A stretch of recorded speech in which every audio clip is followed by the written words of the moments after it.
Hey folks, welcome to Tully River Quail. I'm going to give you a little trick that we do here at Tully River to extend our breeder layer feed and to make a transitional feed for um, immature birds. It's kind of like making our own grower. So let me share that with you here. Okay, so what we have here is our non-GMO Coturnix 3 US quail feed. That is 22% protein and has a proper type of calcium. It's a mineral type calcium instead of a plant-based calcium, so the males can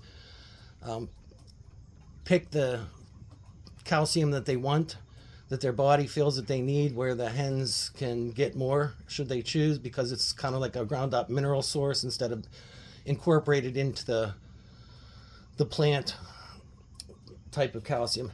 Anyway, so we also have our starter Coturnix 1 over here in the orange bucket. So what I do is I split a Coturnix 3 breeder up into 3 buckets. You can see it's about 2/3 of the way filled. And then what I do is, to make a grower feed, let me see if I can film this while I'm doing it, is I'll put a couple of scoops.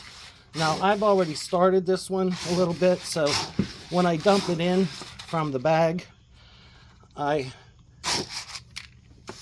mix the starter in there. But I want about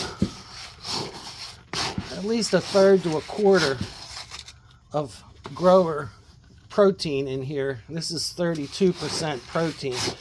So if I have birds that will benefit from having extra protein, or if I want to increase the protein of a store-bought feed, then having a starter that you can mix into your feed is a way to kind of make a grower. Don't let Purina tell you that that's wrong or harmful. You know, they want to sell their grower feed.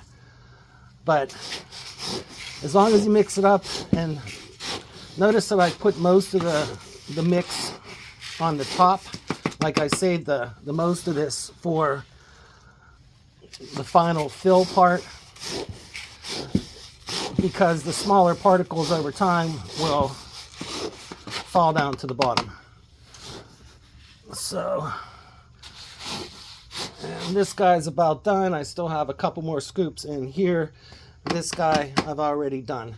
So this gives me 3 buckets of a higher protein transitional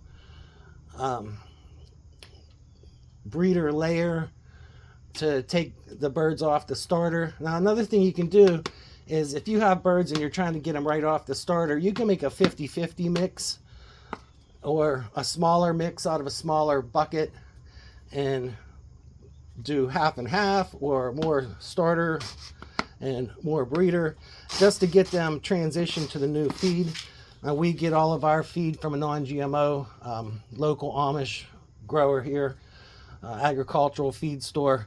So you know, we don't use GMO stuff. And you know, eventually USQuail is going to be selling this. We're going to find distributors that can manufacture this, so we don't have to ship across the state lines from Pennsylvania. If you have a feed store that you know that you work with, why don't you write us at USQuail, USQC at USQuail.com, USQuail Cooperative, USQC at USQuail.com, and give us their contact information. And ideally, we can have this manufactured in every state where local USQuail Cooperative members can pick up and distribute palletfuls for people to be resellers. You know, so we can create our own network of feed. We don't have to have Chewy. We can be our own Chewy, or we can be our own Walmart or Amazon. We need a parallel poultry economy here.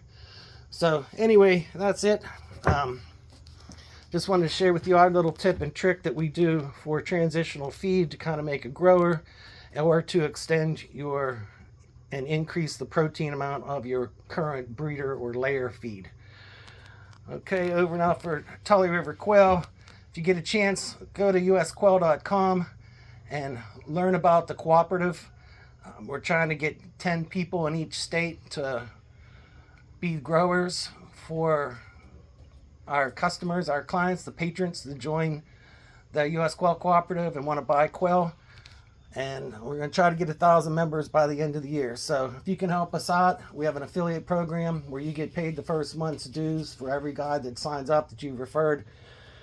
We got to do this together, man. We're all in it. Stay free.